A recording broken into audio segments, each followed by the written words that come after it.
かないね。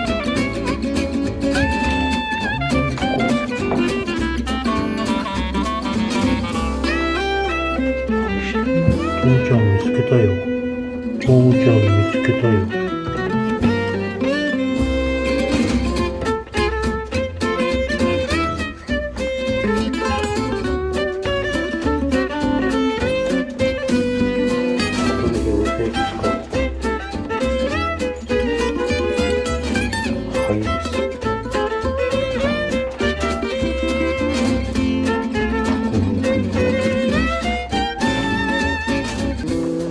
てるのそこで。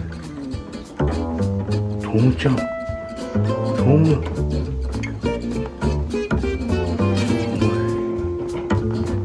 何してるの？噛んで。そこ噛んで、そこ。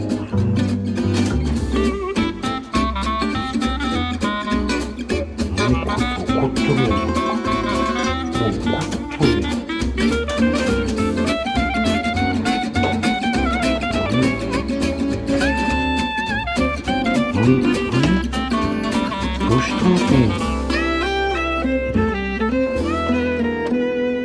どうしたんですか、ともちゃん。そんなところを噛んで。本気が見しよるよ。どうしたの？どうしたの、ともちゃん。ともちゃん。とも。どうしたの、ともちゃん。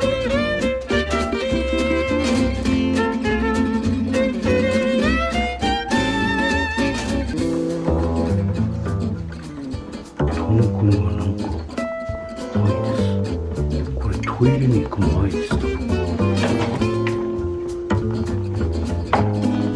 イレ終わった後にトムはトイレ行く前に入るんですよ。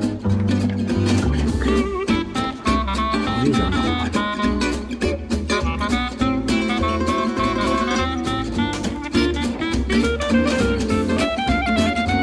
それへそ天と違う。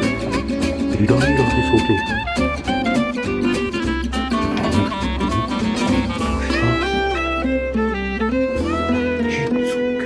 と思いにって感じで、どうしたの？どうしたんだろう。面白いね。